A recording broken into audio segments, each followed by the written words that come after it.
Welcome to Live the Dream with yours truly, Marty Kaiser. Buckle up and let's get started. Happy Friday, everyone. This is Marty Kaiser with Real Estate Tidbits. Hope everyone is having a great Friday and looking forward to an awesome weekend. If you're in Florida, we're experiencing some really nice weather currently. If you're from other parts of the country, it looks like it's a little bit more erratic. They're talking about millions of people being potentially affected by floods, tornadoes, and different things. So if you're in those states, be careful and follow the recommendations to prepare for those contingencies. Otherwise, nothing too exciting about climate. I'm going to go over three big topics today, and I'm going to start off a little out of order. For those of you that are not sports fans, tune back in about 10 or 15 minutes. But even if you're not a sports fan, I think you might find this a little bit enlightening and hopefully somewhat entertaining. And it does relate in a large degree to the business environment also. The reason I'm starting with sports today and I'm going to go into a little bit more of my opinions is because this relates to a local topic near and dear to my heart. And if you watch my social media post on Tuesday, I mentioned it briefly. And that is our hometown basketball team, the Orlando Magic. As I'm recording this podcast, it is Friday afternoon, a little before 1 o'clock. Tonight, the Magic will be probably playing their last game of the season. They're playing their second play-in game, and tonight it's at the Kia Arena in Orlando against the Charlotte Hornets. Charlotte actually finished below the Magic in the standings, but I fully expect the Magic to lose tonight and probably lose fairly handily. Why do I say that? Well, first of all, I've renamed the Orlando Magic the Orlando Tragic or the Orlando Heartless. And I don't say those things quickly, and I don't say them with any pleasure because, number one, I'm a big basketball fan, and number two, the Magic are my hometown team. I used to have season tickets for a number of years. I was able to benefit when we had some better teams when we had the beginning of the Shaq era, and he kind of turned tail and ran out to Los Angeles.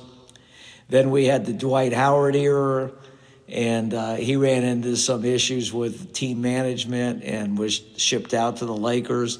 Unfortunately for both Dwight Howard and the Magic, it didn't work out well for either. And then we've had a series of down years or mediocrity from the time that Dwight Howard left until recently. I think Dwight Howard left around 2012, something like that. And we're in 2026 right now, so that's a pretty long time frame. The Magic's current management team has been running the team for about 4 or 5 years now, Jeff Weitzman and his crew. Jamal Mosley, who's the coach, this will be completing his 4th year. And then, of course, if you're for basketball fans, we've got a pretty young roster. So I'm going to preface this by saying the blame can be shared on all three fronts. Nobody's going to escape my wrath or criticism today. The first thing I'll start off with is our management. They're known for their patience, and they're supposedly known for their business and basketball acumen.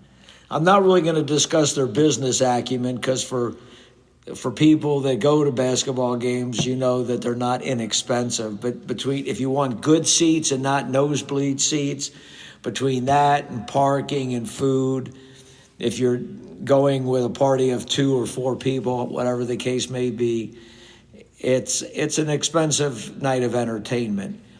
That being said, for basketball fans or people that want a nice night out, you don't mind spending, a fair amount of money for a good product. Unfortunately, in the 2025-26 season, the Orlando Tragic have not provided us a good product. So let's start off with management. So they have a couple different major responsibilities, and those are how to put together a roster. And rosters come from three different components: the player draft, signing free agents, and trades. So let's look at each of those aspects briefly. The draft has been a mixed bag for the Magic. Their two top players were acquired through the draft: Paulo Banchero and Franz Wagner. From my perspective, I think you can say that where Franz Wagner was drafted, he was a pretty good draft selection. Unfortunately, he's been injury plagued the last 2 years, so it's diluted his effectiveness, and of course, we haven't seen him out on the court much, which has affected the team's performance. But assuming he's injury-free going forward, he's got all the skill sets to be an excellent number two player. He's a multi-talented player, seems to be a positive locker room influence. So I would give him a plus for management. Paulo Banchero was the first player picked in the NBA draft, and this is his fourth year. So I would say one of two things with Paulo: either the jury's still out on him, which you don't like in his fourth year being a number one pick, or you can label him somewhat of a disappointment. He had a great rookie year, I'd say. Everything was looking up. By all standards, I believe he was rookie of the year. All his metrics, all things being equal, were pretty good for a first-year player. And the sky seemed to be the limit for him. Unfortunately, since the first year, he's really flattened out and really, you can say, either hasn't improved or even digressed in some categories. His three-point shooting is still well below the NBA average, and in today's NBA, you need to be a good three-point shooter. What they call his usage rate or total effectiveness is not where it should be. He's a somewhat ball-dominant player, and his overall shooting percentage, factored in with his turnovers and assists and such, are not really what you would want from a quote-unquote superstar. His attitude, we can only gather what's, in the newspapers or on in the internet and stuff relating to Magic articles, but it seems like he has not been a happy player. He's had some clashes with the coach, so that's never a good thing. And the worst thing is he got what they call a supermax contract. So the guy's making huge money now. I think his salary going forward, and I could be a little off on this, is going to be 50+ million for the next 4 or 5 years. So he's very handsomely being compensated. He's being compensated like he's a superstar, but his performance up to this point is not that of a superstar. Additionally, and the biggest bonehead move the Magic made, in my opinion, he's got a no-trade clause. I think he's either the only player or one of two players in the whole league that has a no-trade clause.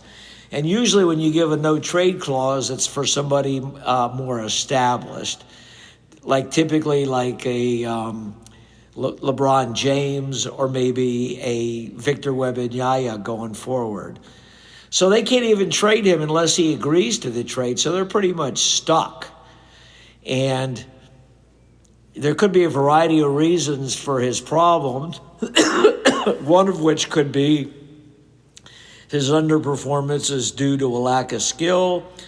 His underperformance is due to a lack of training and practice on his part, or his underperformance could be to below average coaching.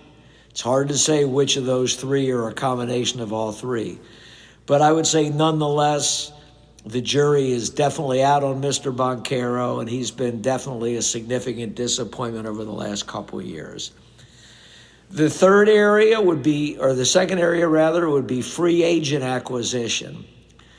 So I would say the Magic haven't made a lot of acquisitions in the free agent market, but the last few that they've made have been colossal busts. They had Alexander Caldwell Pope. He was here 1 year, which was last year, and he had a poor year, and we ended up getting rid of him in a trade to get Desmond Bain. The other one was Tyus Jones. So I believe we either released him or got like a second-round draft pick for him. I don't recall which of those at this time. He was supposed to be a solid backup point guard to Jalen Suggs, and he was a colossal bust.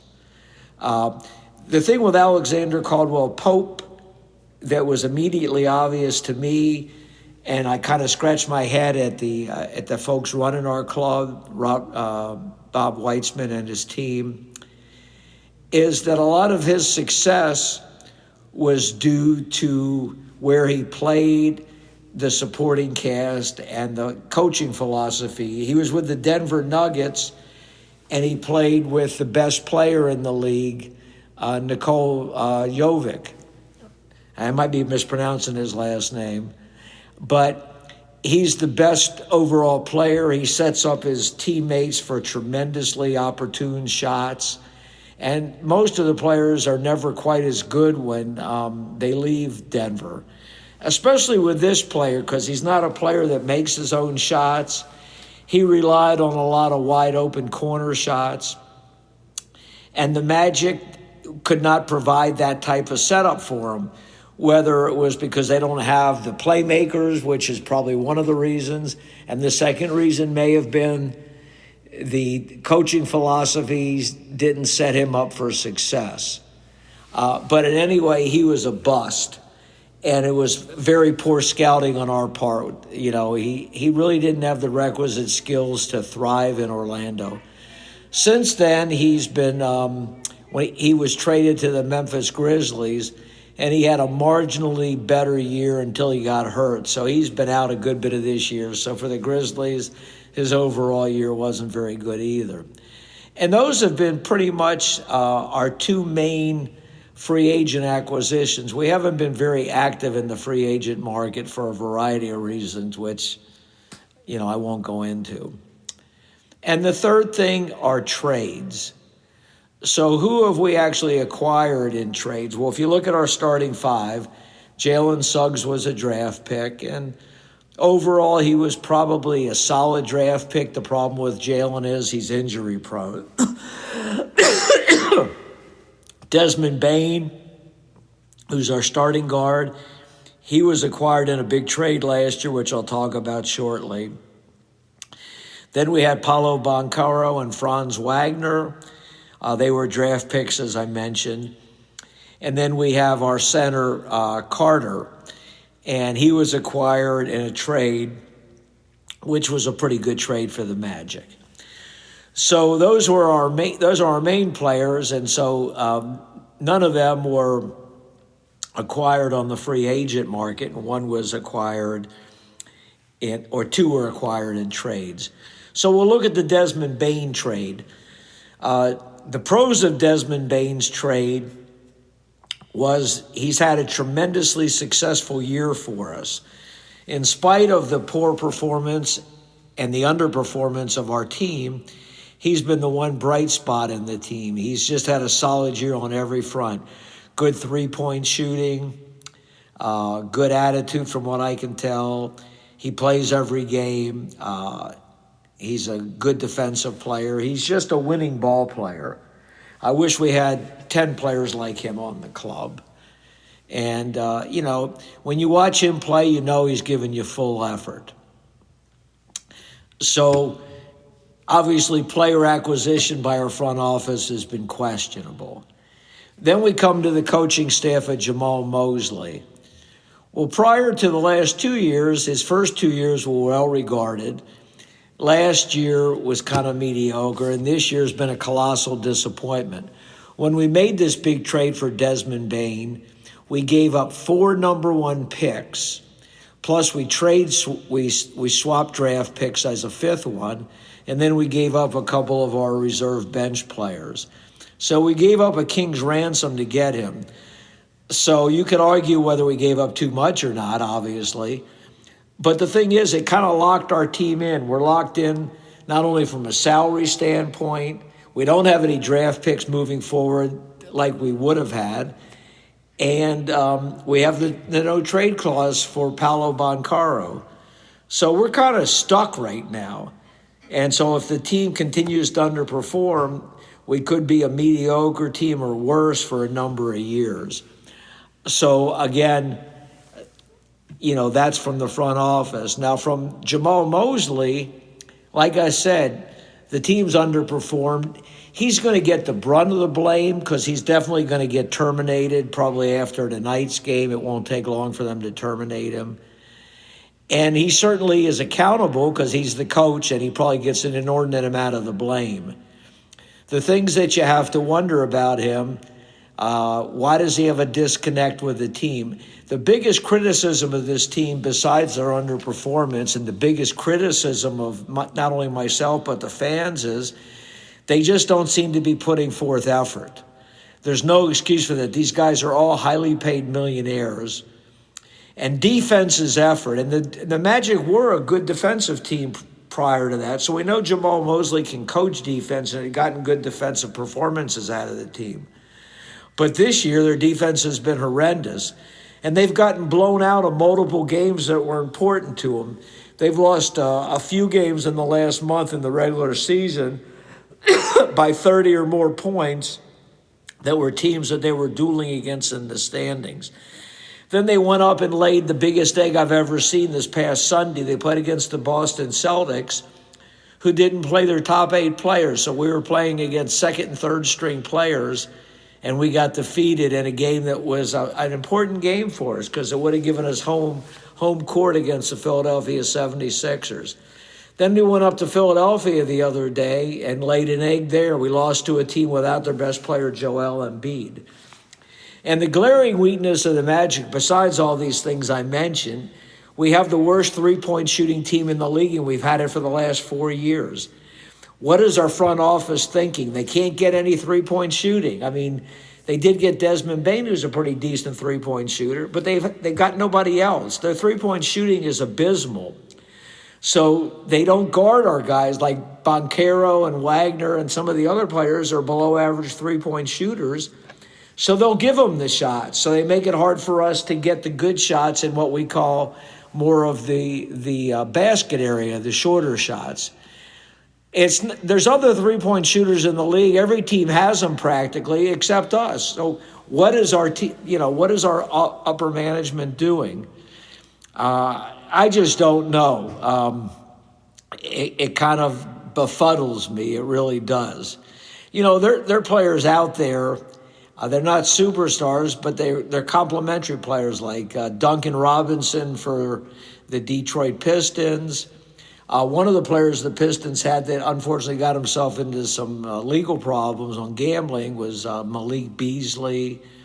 And I can go down at the rosters of most of these teams, and they have specialists that specialize in three-point shooting. Why don't the Magic have them? Well, the front office, all you can say for that is they're inept. This has been a glaring problem for 4 years now. Coaching-wise, why are the players tuning Jamal Mosley out? Are his X and O's below average, or is it strictly his ability to effectively communicate with the players? He seems like a very gentlemanly person. He's well regarded in league circles. He seems like he's not one of these hard asses that players don't like, but yet the players are not playing for him. So he's definitely going to be the biggest victim of this. I would make some front office changes if I was the ownership of the team, because I just think that they haven't done a good enough job with this club. And then, of course, you have the players. They should probably turn over some players. But in this salary cap time, along with these high salaries the players are having and the no trade clause, the Magic is going to have a hard time trading players. We're also an injury-prone team. Now, why is that? We've got young players and they're injury-prone.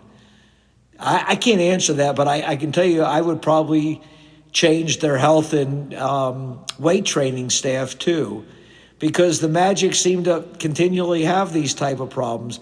I'll go back years and they may have a different training and weight training staff now, But when we got Grant Hill years ago, he wasn't adequately evaluated by the medical staff who evaluated him. He was continually injured by the Magic. He was never as good as his prior performance with the Detroit Pistons. And then he went to Phoenix and had somewhat of a career renaissance. He was never a superstar again, but he was a very solid performer for a number of years. And he played until he was close to 40 or maybe 40. Why was that? Because it's acknowledged that the Phoenix medical staff, he played for the Phoenix Suns, were superior to the Orlando Magic. Those things all have a factor. So you can pretty much look at the history of the Magic for a number of years and say we've had an organizational breakdown. And I'm not trying to be critical. I'm just being factual. You can be gracious about it, but you have to look at the facts and the results. And the Magic facts and the results are abysmal. So watch the game tonight. I probably won't watch it because I can't take getting aggravated, and I fully expect the Magic to lay another egg tonight. I hope I'm wrong, and they get into the playoffs. If they get into the playoffs, they're going to be playing the first seed Detroit Pistons, which will probably be a quicker series. If they're lucky, they'll win a game in that series. But I still would love to see them in the playoffs and prove me wrong for tonight. So anyway, stay tuned for that. Moving on to real estate. I did want to mention we're going to be posting a new listing this coming Monday. It's in Hunters Creek. It's a unique and tremendous opportunity. It's a 6-bedroom, 4-bath. It's got tremendous flexibility in a lot of different rooms. It's a nice layout, and upstairs and included in the 6-bedroom is like an in-law quarters, or you could use it as a bonus room, a movie room, or a playroom. So it has a lot of opportunities. The rest of the living area is down on the first level. The home is in very good condition. It's got a 3-car garage. And probably the greatest item that this house has, it's got an almost new solar system.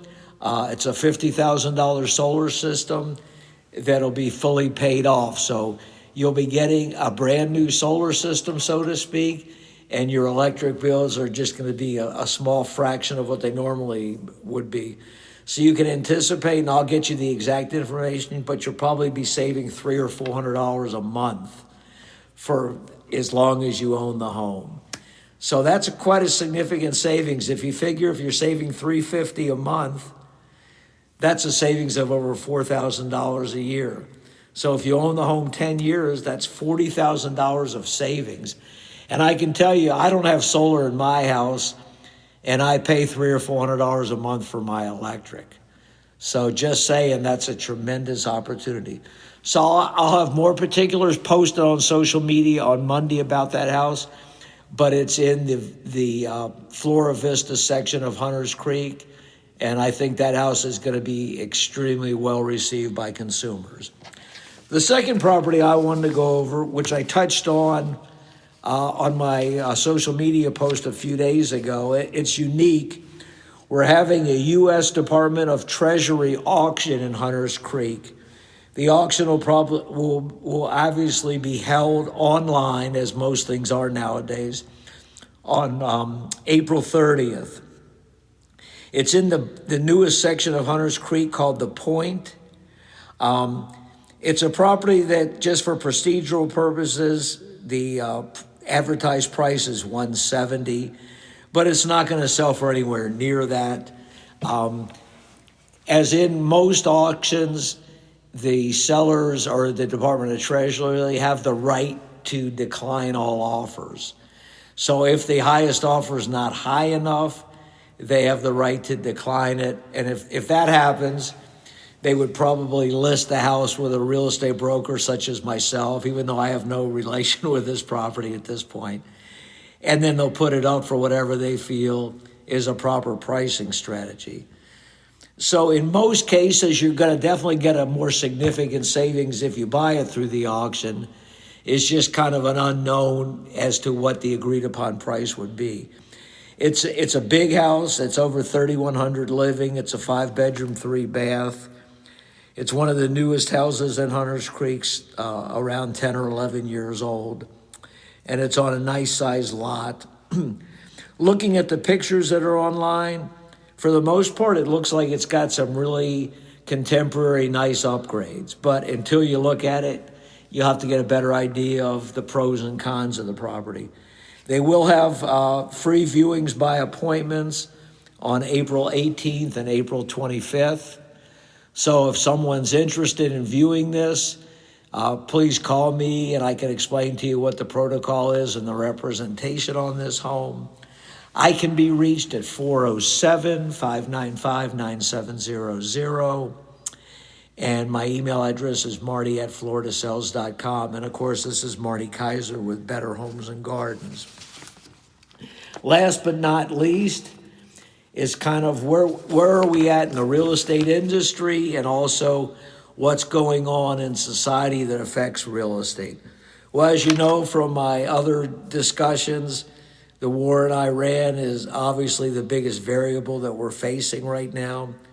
We did get a piece of hopefully good news earlier this morning.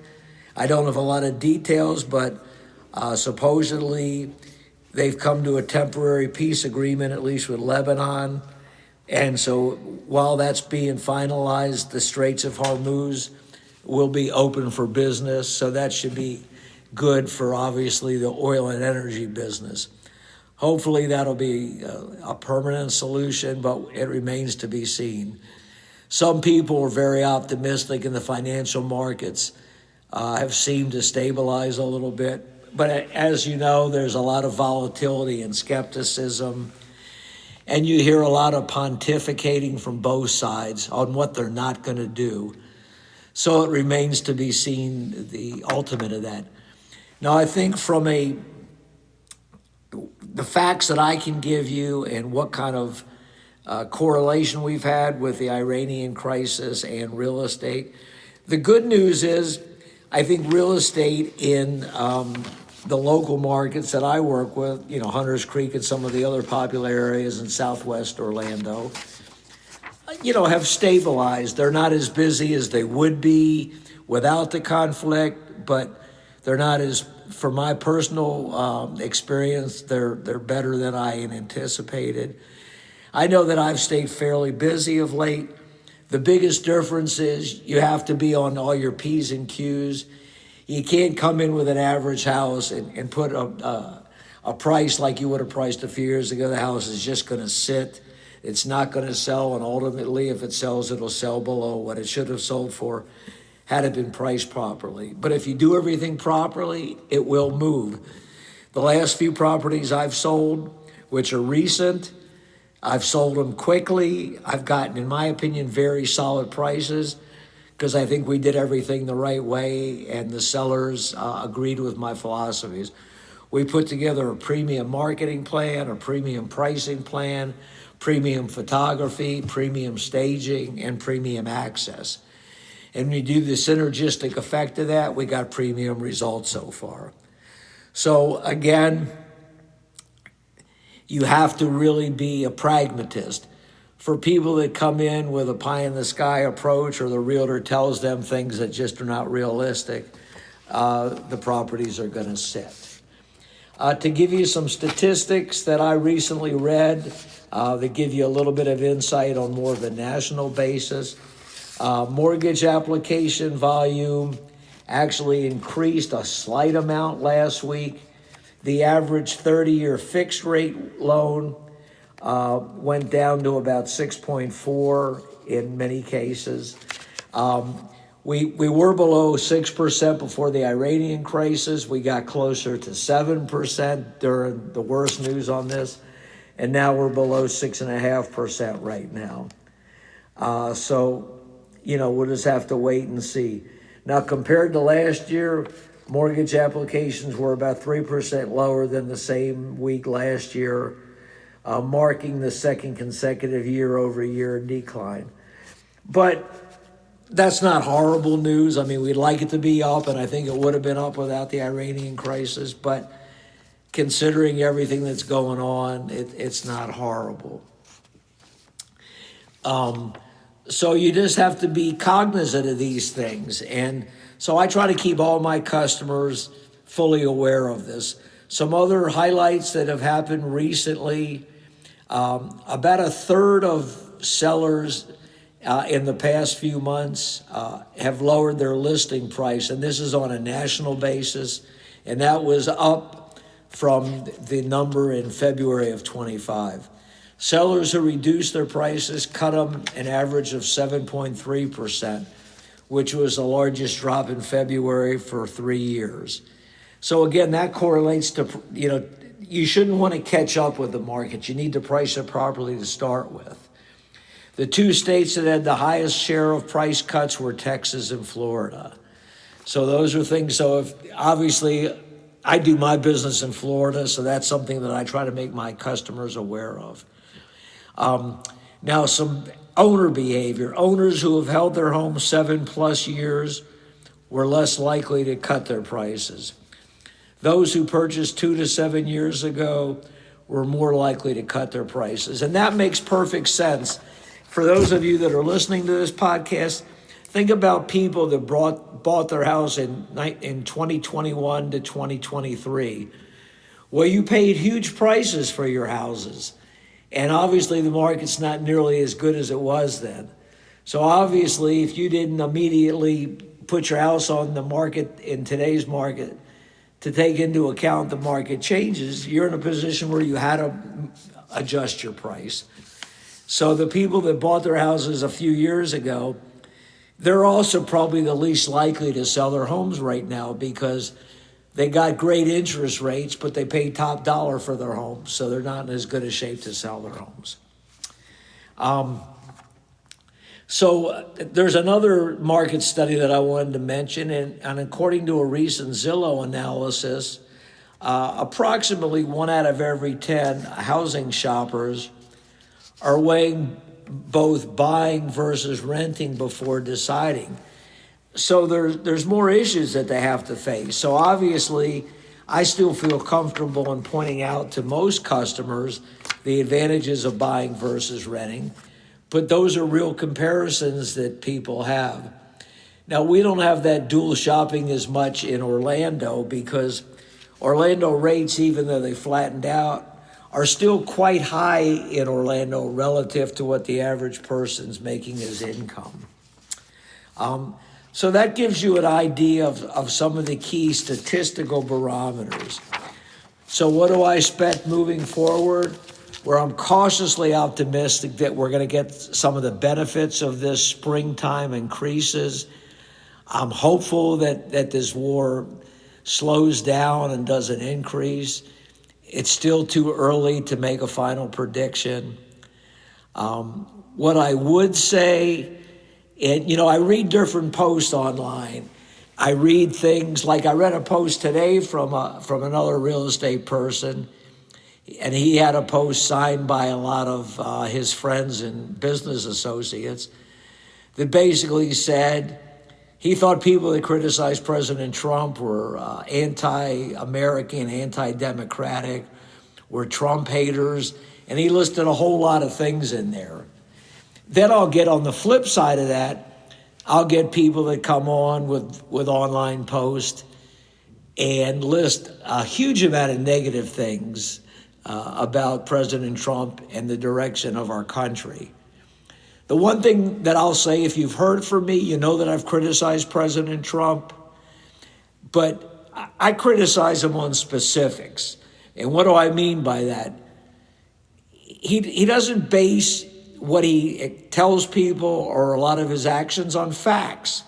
He kind of is a fly-by-night, he flies by the seat of his pants. Well, I don't want a guy that's going to determine my fate and the country's fate flying by the seat of the pants.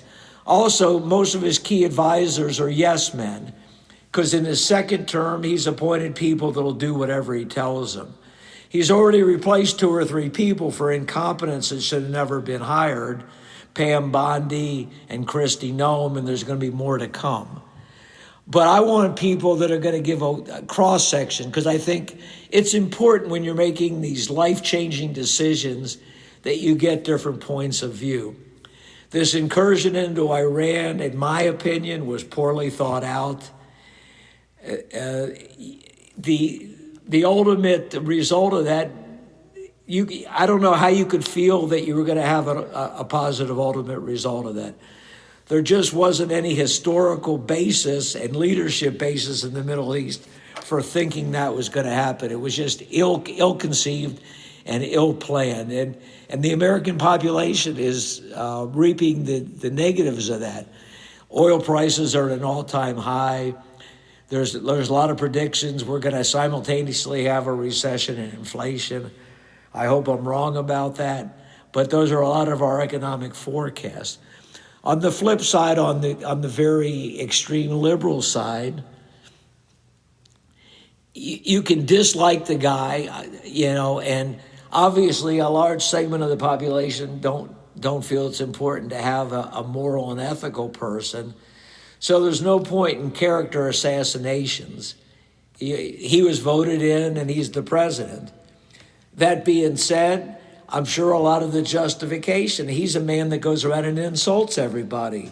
So he's made insulting national pastime. He's insulted disabled people. He insulted John McCain, who was a national hero on a number of fronts because he was a prisoner of war. And he's just basically anybody that opposes his view that comes out in public, he insults. Senator Kelly from Arizona, they've tried to affect his pension plans and other things. And by all accounts, he was an astronaut, he was a military hero, and he's been an effective senator. So he's the kind of people that should be role models for your kids, not being insulted. But he engenders this type of, you either are going to defend him or you're going to hate him. Unfortunately, our country has evolved to a country of extremes. We need to get back to the middle, and we're lacking that. The middle class and the moderate people in the United States are not being represented. I consider myself moderate, and I'm going to give my opinions because I think people need to give opinions, but it needs to be factual. It needs to be in a non-hysterical, non-threatening way. So anyway, that's all for today. Keep an eye on the magic, see if I'm on point with the magic or not. Keep an eye on real estate, see if I'm on point or not with that. Keep an eye for my real estate posts. Keep an eye for my new listings.